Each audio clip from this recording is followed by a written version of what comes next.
Hello everyone, and welcome to this episode of Invisible Threads of Kindness. Today, as I'm recording this, I am sitting, listening to the pouring rain and the thunderstorm. And if you hear that in the background, I left it so that you can really soak it in, this beautiful energy of refreshing renewal. To me, the rain and the thunders are just one of the most incredible energies to be enriched by, as the sound recreates new life, and through its power of the water falling into the soil and into the earth and just cleansing so deeply and nourishing so deeply. I always appreciate immensely these days. And I want to start this episode also with expressing a gratefulness to the souls that are offering their time to enrich this project by their presence and sharing their wisdom. I want to also express a heartfelt thank you to all those who listen and observe and allow for an exchange, as I'm sharing what hope might be of inspiration and support to the path of conscious and harmonious living. If you feel inspired to share your thoughts and feelings about the podcast project and how this resonates with you, I will be most glad to learn from your experience and open possible dialogue. Today, I'm having a conversation with Alnoor Ladha. He is co-director of the Transition Resource Circle and co-author of the book Post Capitalist Philanthropy, Healing Wealth in the Time of Collapse.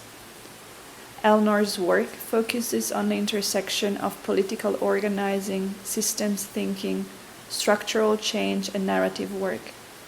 He was the co-founder and executive director of The Rules, a global network of activists, organizers, designers, coders, researchers, writers, focused on changing the rules that create inequality, poverty, and climate change.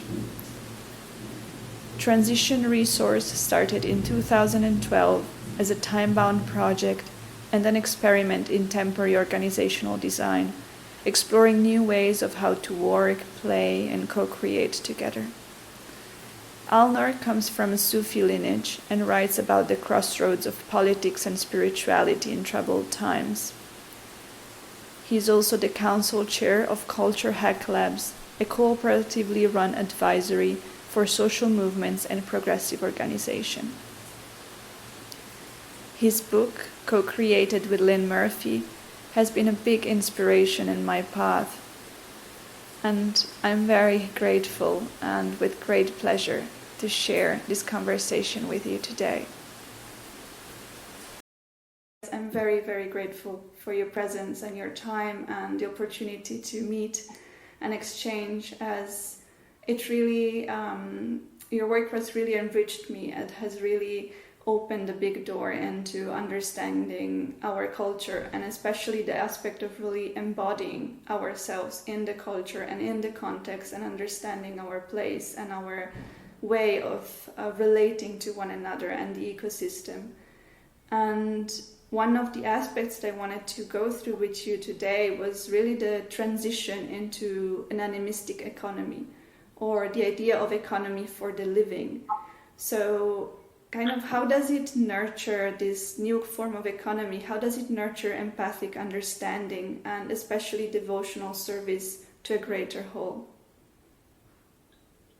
Yeah, thank you for the question and for having me on the podcast. And I think the starting place is the word new, right? That I think we should just unpack a bit, because I'm not sure an animistic economy is new, right? But potentially the argument would be that sort of original forms of trade, from initial, even like hunter-gathering, bartering, gifting economies, to proto-capitalist economies, were more kinship-based, relational-based,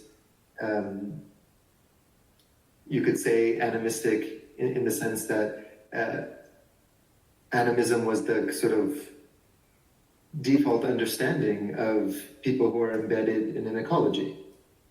And what modernization has done is, essentially pull us apart and, abstract the means of exchange, which were also means of interaction, and not only human to human, not only the material substances that were being traded, but the ties and the bonds that were built through trade, right? The distinction between like trade and commerce, right? And then when we get into the world of commerce, then there's transaction, there's abstraction, there's commodification. But trade itself was a way for cultures to interact and exchange more than the material substances, right? Their ways of being, their ways of knowing. And instead of new, I think of this as like a sort of new ancient emerging, right? And one of the sort of main, let's say, alternative models is something like bioregionalism, right? Where people are being defined by where rivers begin and end, where mountains begin and end, where forests begin and end, and they're integrated and entangled in a biological whole, in a biome, you could say. And there is a movement towards that, and at the same time, we have to also acknowledge that the dominance of neoliberalism, of late-stage capitalism, capitalist modernity, whatever you want to call it, is also intensifying. And so there isn't space, and the traditional dominant culture and the powers that be are not willing to make space for an animist economy. And in some ways, their animism and capitalism are in conflict, right? In an animate framework, everything's alive, right? You can't have an animate whole and then have inanimate subparts. But in capitalist modernity, in the economy that we know and have, everything is mediated by capital. And capital itself is an abstraction. And capital itself is the sort of overarching organizing principle, right? Capital accumulation is the entire aim of the global economy. Every country has to increase its GDP, the planetary GDP has to increase every year, and we're in that treadmill. Right? We're in that almost a checkmate of the system where we know everything we're doing is destroying the planet because we have a fossil fuel extractive-based economy, and yet we all have to find our individual ways to survive within a capitalist economy that I would argue doesn't have trade in the kinship sense, but only has commerce and only has commodification. And so we're in that tension. So when we're describing an animate economy, we're describing a sort of a fringe right now, right? There's burgeoning alternatives, and there's also traditional cultures, wisdom cultures, indigenous cultures that have preserved these ways, even in the face of the onslaught of capitalist modernity and colonialism. Yes, from what you're saying, I can really feel kind of also the words of like transitioning into understanding the breathing of the planet, and understanding her cycles, and understanding the space that we need for the voids, and the space that we need to give back, and the space that we need to really let go, and to not always wanting and demanding, and considering the humanness. Like, that's why I think like empathy becomes so important. Like considering how can we open ourselves to feel more connected to one another, to feel more connected to the spaces we're inhabiting, the the ecological spaces and the human spaces. And yeah, I wonder if that's possible. I wonder how that can move into the world. Like, how is it gonna require to really change, completely transform, and maybe destroy the systems that we have known for some time, even though it's not that long? Yeah, I love that. And I think what's happening is that, and Karl Marx, of course, famously said this, but within the logic of capitalism is the seeds of its own destruction. So we talked about growth. So the global economy has to grow at 3% a year. That's what the World Bank and the IMF and global economists and all of us tell us. And that doesn't sound like a lot, but it's a compound function. It's an exponential function. It means a doubling of the global economy every 24 years. And it's the first time economists and ecologists agree that there will not be another doubling of the global economy. We don't have the material resources. We've crossed 6 of the 9 planetary bounds. We're close to crossing the 7th boundary now. So it's not just about carbon in the atmosphere. It's about, species diversity, oceanic water flows, pollinator species. There's like an entire ecosystem that the very continuation of our way of life is destroying.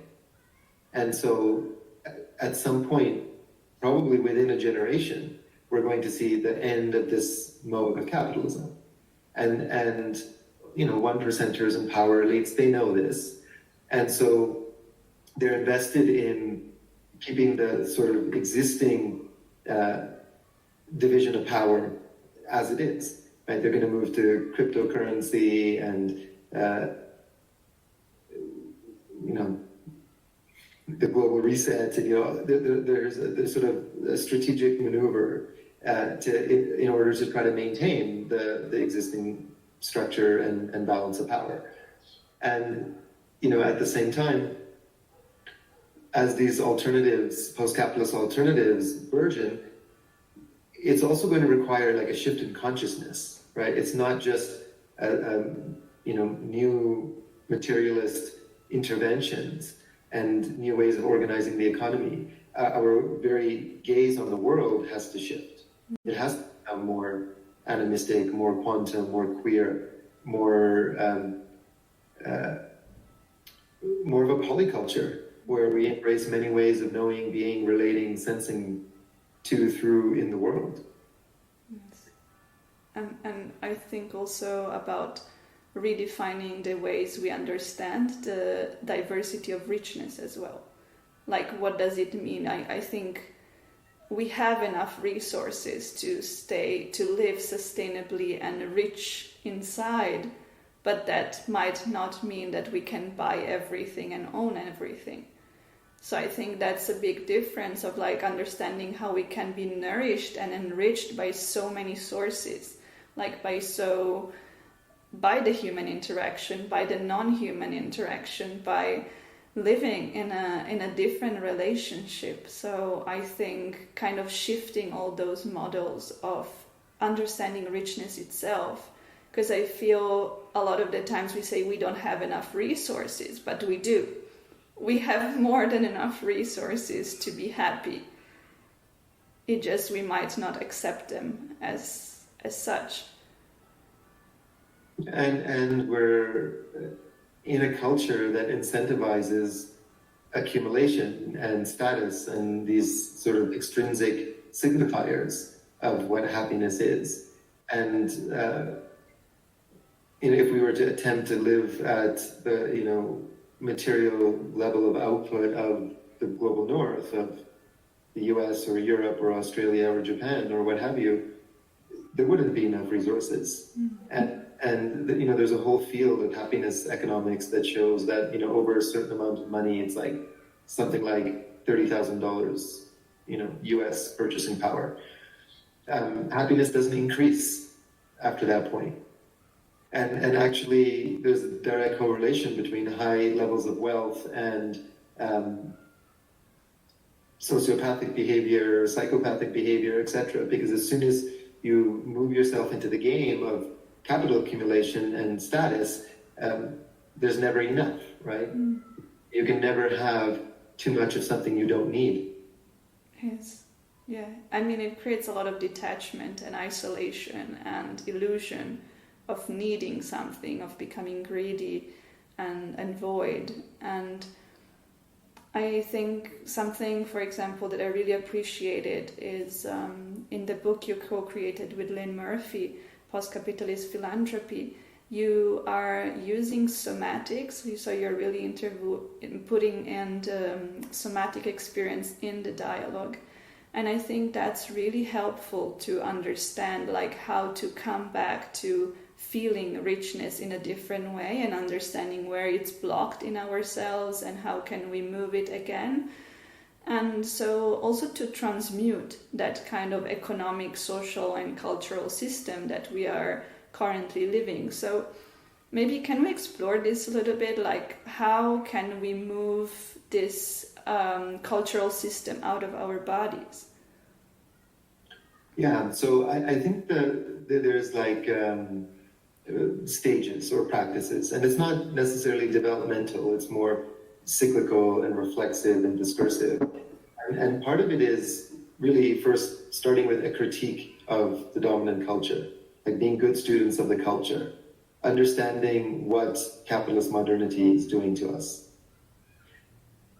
Because if we're identified with the culture, if we think we're entrepreneurs or capitalists or what have you, we're going to just continue to support that system because we believe our identity and our belonging and the very notion of selfhood is coming from our entanglement in the system. But when we start to understand that, you know, every dollar of wealth created is heating up the planet. Every dollar of wealth created is actively creating inequality and poverty. Something like 90 cents of every dollar ends up in the hands of the top 1%. So it doesn't matter if you're doing holotropic breath work on weekends or you're a Goldman Sachs banker. At the end of the day, 90% of your life force is contributing to a life-destroying system. And I often find this in spiritual communities and with the New Age.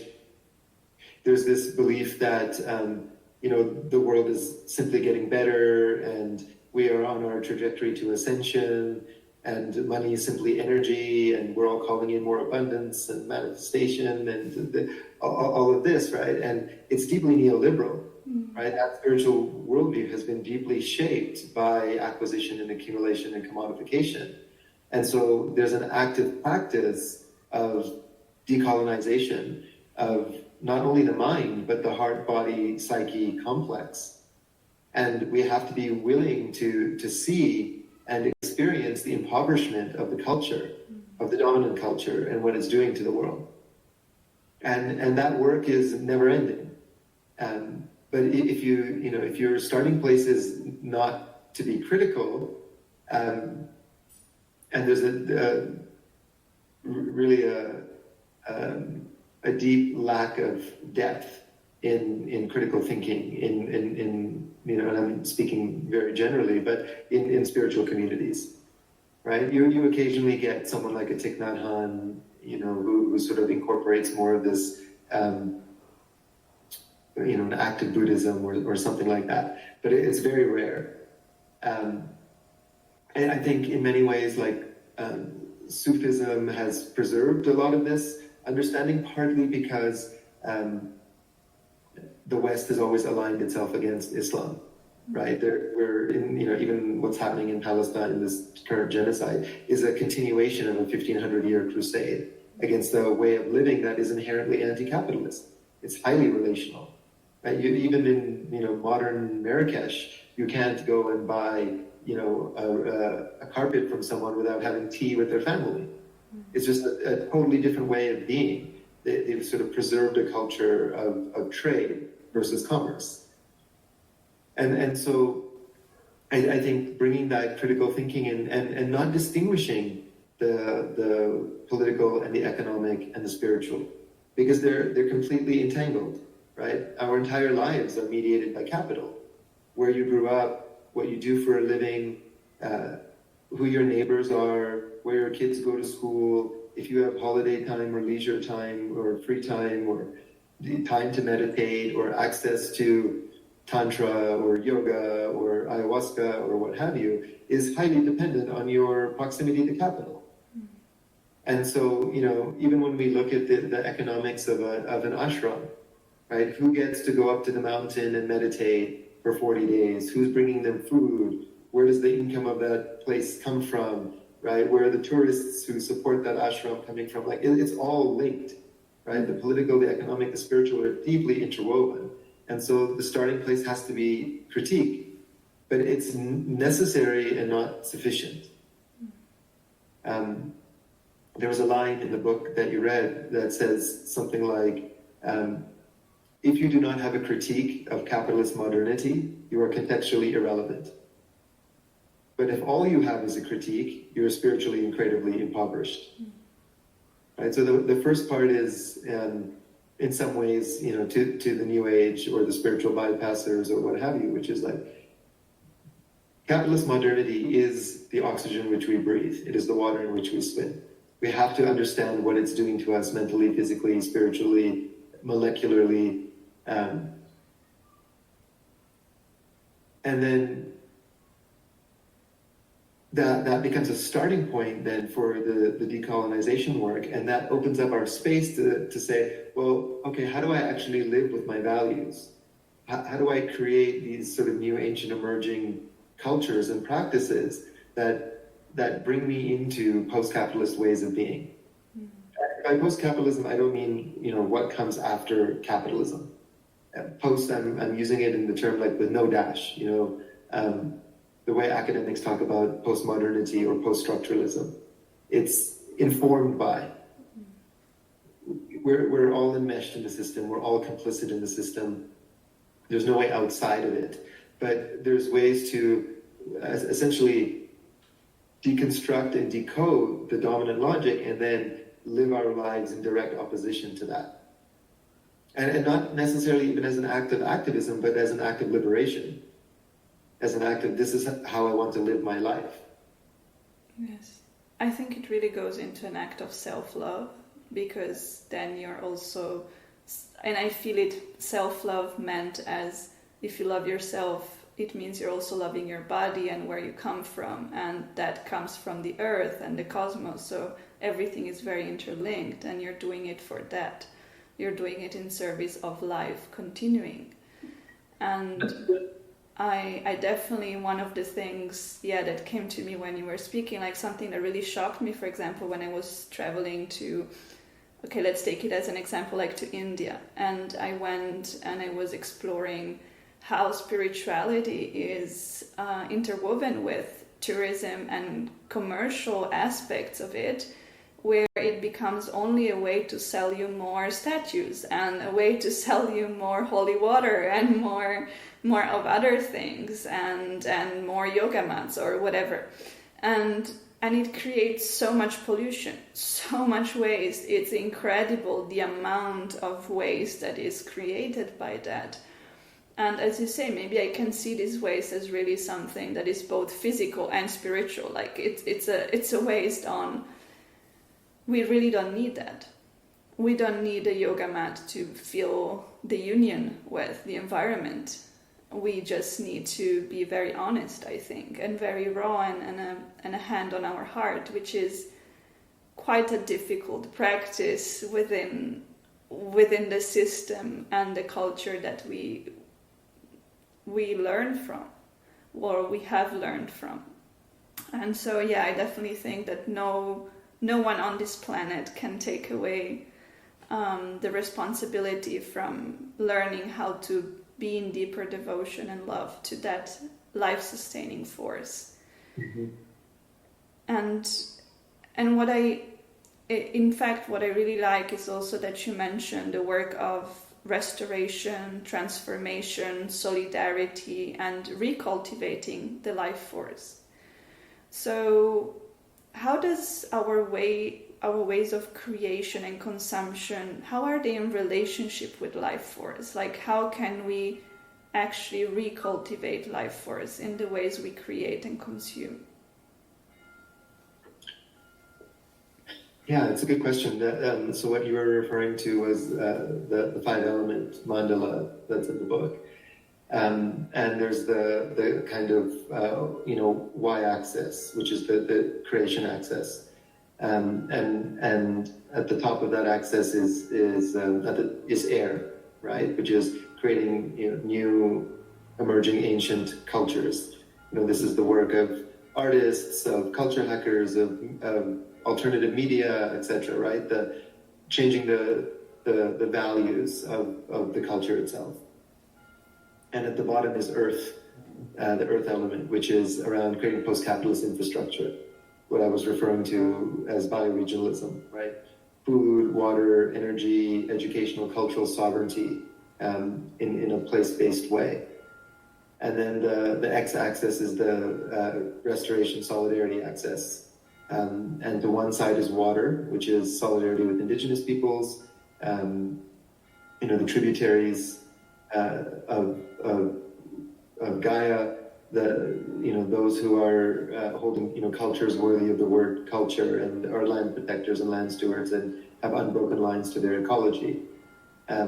And then on the other side is the fire element, which is solidarity with social movements, right? Those currently and historically marginalized peoples who are organizing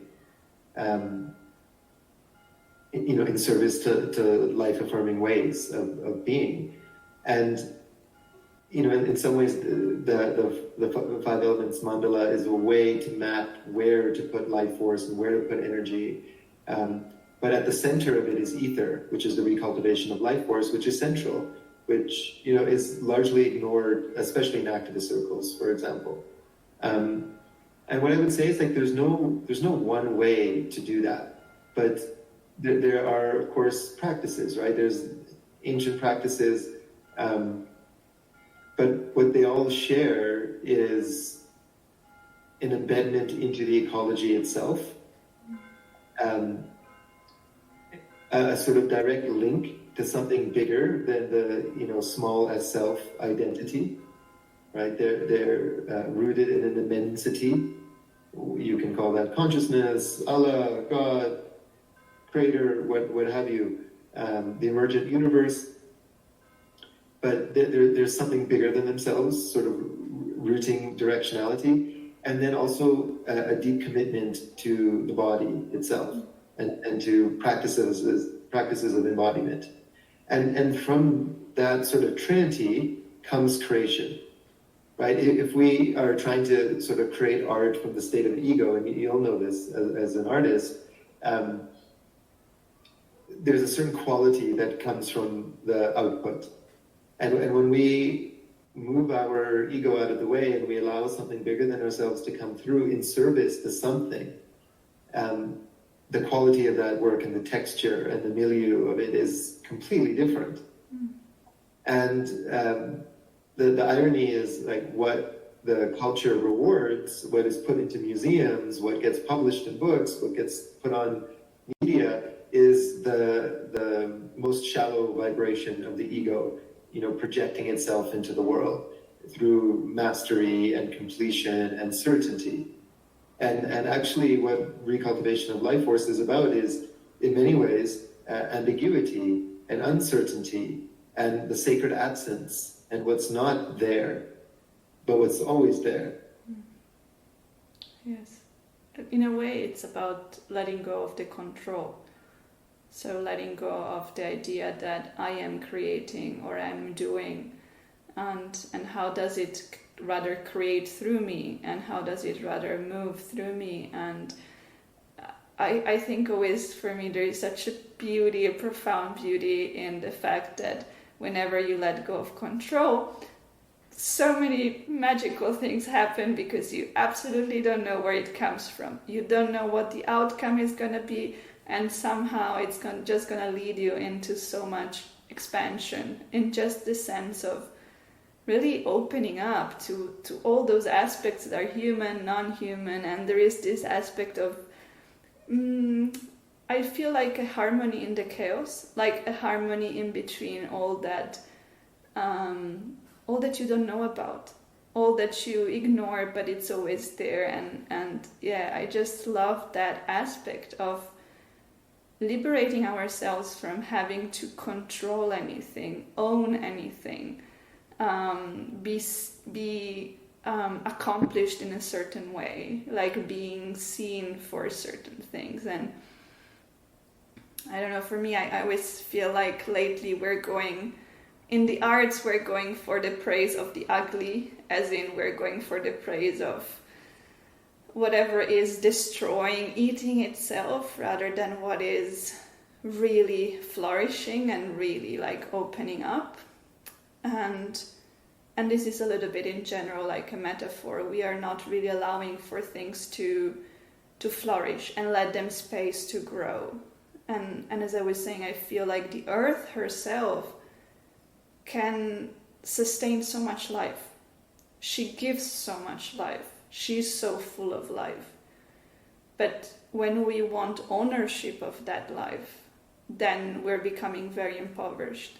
Then we're really stealing from it, and it's taking away from ourselves too.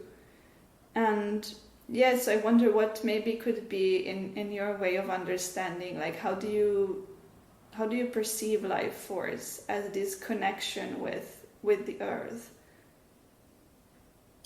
Yeah, like I almost think even like, so here's the trouble with language, right? And especially English, which is inherently binary oppositional language, right? That's highly descriptive, right?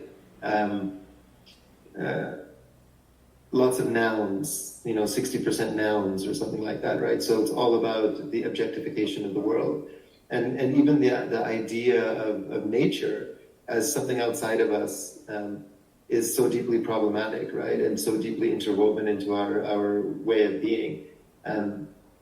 The philosopher Timothy Morton talks about ecology without nature, right? That there's conceptions of embodiment that don't require a kind of quote unquote life or the living outside of us, right? We ourselves are emissaries of Gaia and of consciousness, and the sort of the notion of the how, let's say, of sort of removing the veil between us as temporarily distributed sort of cognitive, spiritual, emotional, psychological experiences, right? Events, becomings, partly requires practice, right? And if we look at like the sort of traditional cultures, the entire purpose of the culture was to embed and remove the individual I, right? And so you would come into a culture and you would learn meditation, you would learn botany, you would learn trance through fire, through dance, yantra, mantra, tantra, yoga, psychedelics, initiation ceremonies, rites of passage. It was all about dissolving the individual self. And in many ways, the block between, let's say, life proper and how life force then moves through our bodies is essentially identity, right? And in the dominant culture, identity is reified, it's elevated, it's lionized. And our achievements and what school we went to and, all of these very shallow markers of privilege end up determining who we think we are. And so unless we are willing to do the active decolonization work of removing ourselves from the incentive landscape of capitalist modernity, we will continue to perpetuate the notion that life is outside of us and it's something that we can harness, take, commodify, use for our own gain. And as soon as we've done that, we've already mediated ourselves, we've already disconnected ourselves from that which is already whole. Yeah. We're basically abusing of ourselves. We're killing ourselves. And definitely it's the shift into how do we want to become, again, like stewards of life renewing herself. And when you were talking, it's also something that kind of I was thinking about and feeling is the ability to recreate dialogue. And maybe we have lost the ability to create dialogue, like meaningful dialogue, meaningful spaces to hold all this diversity, to hold all the greatness of the connections that exist within the cosmos and the earth. And yeah, because we are also used to a language that is maybe needs to evolve, maybe needs to be recreated and have new meaning, because we are a little bit lost in the words that we have and in the categories that they create. And even the notion of art, right? And so art, you could say, is a form of dialogue, right? Initially dialogue with the canvas, or through the pen and paper, and then dialogue with the audience or the reader. And in some ways, we've created this notion of art that is somehow a vocation, right? An activity. It's a thing we do. It's who we are as artists. But actually, our life should be our art, right? And also therefore our dialogue, right? And the creation of altars to the living earth, and request for permission, and also request for support. It's like, how do I best be in service to the living world and the unfolding of consciousness now? Like, we don't, we go to our career counselors at university and say, what should I do? And they give us these, completely inane categories of, architect, lawyer, doctor, banker, whatever. And it's like our entire notion of like vocation and what we do and what we create has been colonized in order to be productive citizen subjects of modernity, as opposed to, active agents of creation in the process of becoming in service to the unfolding of life itself. Yes. I suppose learning to follow your true calling, which is not yours, is a great act of dying and rupture and breaking up with all your whole identity, and giving that up because there is no logical way of working through it. Like, I don't know, I see, maybe it's this my way of seeing it, but like for me, vocation is a gift. Is more than something that I choose, is something that has chosen to express through me in this life. And I always feel like, for me, at each time it breaks me open and it cracks me completely. Like, it goes against all of my, it opens up my fears, my misunderstandings, all of it. And I think that's why it's so beautiful, because it opens you up and it makes you understand and feel and dialogue. And maybe also it's about, I don't know, learning new languages that have no words, or that maybe have a different way of understanding that is really non-human. Yeah. And something that it's more like something that I feel a lot in your energy and your presence is like this presence of clarity, in a way, even though you might go through a lot of changes and there is like this huge change that is this crisis in which we're living. So how do you cultivate that clarity through the unknown changes of life? Yeah. Also, in some ways, this is the what I would call like the kind of spiritual, political, erotic praxis. It's not just theory and it's not just practice. There's a constant sort of application and like a willingness to put your head to the soil and say, how do I be in service to this moment?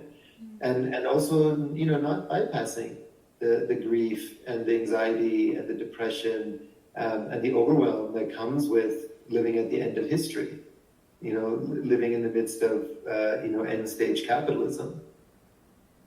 And, I feel that when you do this sort of active disidentification, I almost think of it as being a conscientious objector to the dominant culture. Then sort of new superpositions of possibility open up. And because we're in this dialogue with a living animate planet and also a living animate cosmos. And so we get rewarded for where we are in terms of our state of consciousness. And so if we're just willing subjects and we say, hey, my job is to go to a good university and get work that pays me well and have a mortgage and a house and kids and replicate that culture, then you get put into that mold, right? Just like social media has filter bubbles where you only see the things that you're interested in. That structure is also mimicking and replicating the broader structure of consciousness itself. And so what comes into your field when you are not critical and not willing to take the time and space to really understand the pain and suffering the planet is going through, right? 200 species a day are going extinct, 1,000 times the baseline rate because our way of being. And yet there's people who, the sort of Steven Pinkers and Bill Gates of the world who claim progress is an arrow and everything is getting better and we have a microwave in every house. And it's like, well, at what cost?